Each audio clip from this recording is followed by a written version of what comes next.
a brief visit, but I've still been able to see much of the city. I met with some American business people who are active here in Samara, and they told me about uh, their businesses and operations here in Samara. I think they're all. The business doing good. I think so. So there are always some challenges, but I think generally speaking, they're very happy to be here in Samara. And I also had a chance to meet with the governor this morning. We had a good discussion on a range of issues, including how we can work together to strengthen U.S.-Indonesia relations and also U.S.-Central-Java relations.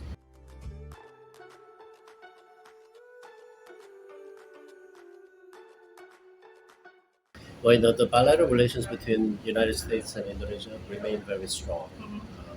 We have a robust security cooperation. Our two militaries work together very well.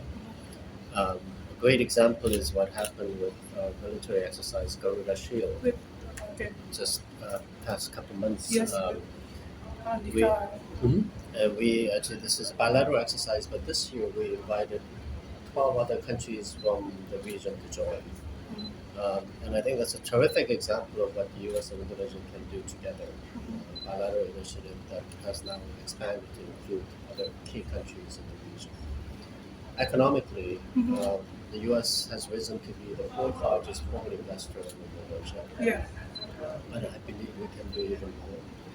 Trade, bilateral trade went up by almost 30% last year to about $36 billion in annual bilateral trade, which is not bad, but I know that we can expand it even more.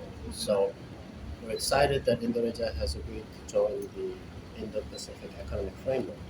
This is an important initiative that President Biden launched in May of this year. We look forward to working very closely with Indonesia to make this framework into something that really benefits all participating countries, including Indonesia.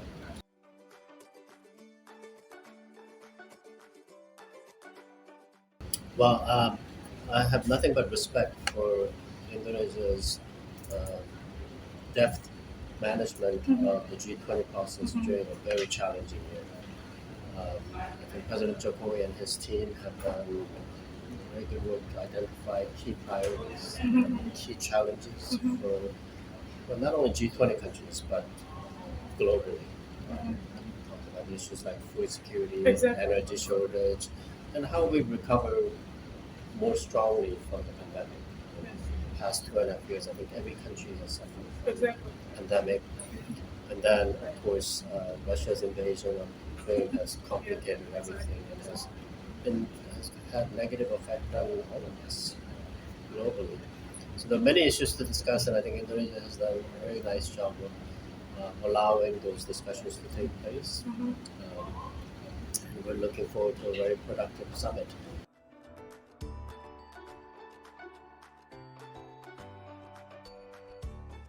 And we're deeply concerned about what we're seeing in terms of climate. The U.S. government is fully committed to achieving our ambitious goals that we have set for ourselves, including reducing greenhouse emissions and being less dependent on carbon-producing electricity, and of course achieving net zero emissions economy. Produce more Tesla. Well, I mean, a big part of that is to transition more quickly to renewable energies. It's also exciting that the U.S. and Indonesia are working together very closely.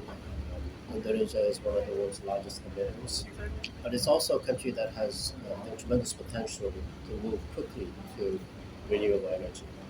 So we have our government has been in close touch with Indonesian authorities on how we can strengthen our cooperation on climate. And I'm hoping that as we make progress, that we will be able to highlight this when the two presidents meet in November.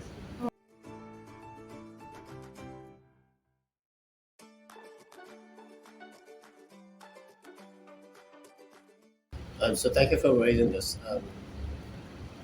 We already have about, I think, 8,000 Indonesian students studying in the United States.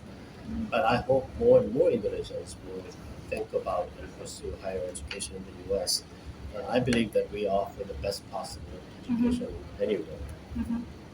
And given the strong ties between our two countries and the strong friendship between Americans and Indonesians, it would be wonderful to have more students from Indonesia study in the U.S. and hopefully also get more Americans to take an interest in studying in Indonesia. The embassy has a number of programs to try to promote educational ties, including the program that you went on, Yes. International Leaders Visitor Program. We have called Education USA.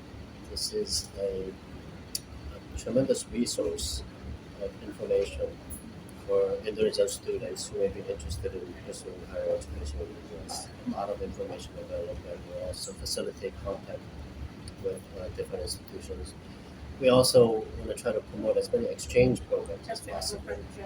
We're delighted that less than a year ago we signed an MOU, a Memorandum of Understanding with the Ministry of Education and Culture to try to promote educational programs.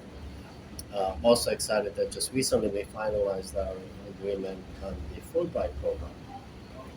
Fulbright program is one of our very best exchange programs, where we have some of the most accomplished scholars from Indonesia going to the U.S. on a fellowship to further their studies.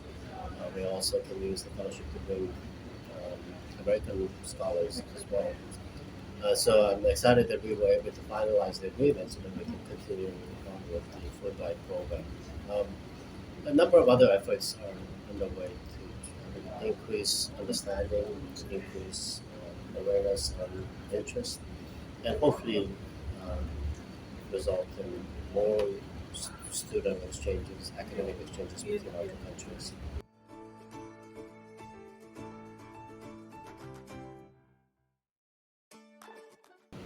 Well, first of all, I think COVID-19 has been an incredibly difficult experience for all countries, including the U.S. The impact, health-wise, of course, was obvious. Many people died, had very serious symptoms, and difficulty recovering from it. But I think we overcame that through obviously very careful management, but also development of vaccines. Most effective vaccines anywhere come from the U.S. Pfizer, Menara, Johnson & Johnson.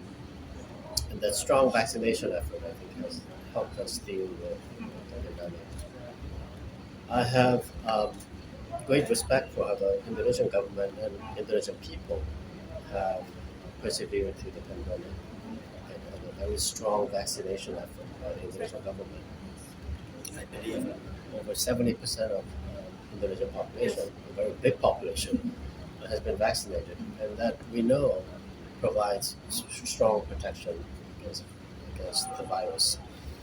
I'm also proud that the U.S. has been able to support Indonesia's efforts to deal with the pandemic. We, I think, provided over 100 million doses of the most effective vaccines to Indonesia through COVAX. And that builds on a long history of cooperation with the health sector between our two countries. USAID, for example, has been involved in many initiatives related to the health sector, sort of building Indonesian health capabilities and capacities over the years. So I'm just very proud that we have this long-standing cooperation and that we were able to work together so effectively during the pandemic to help Indonesians overcome the difficulties from the COVID-19 pandemic.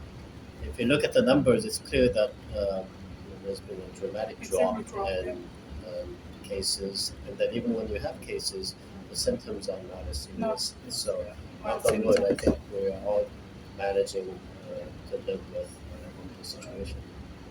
Yeah. So, thank you very much for your time, Mr. Ambassador. It's a great honor for me to be able to interview you.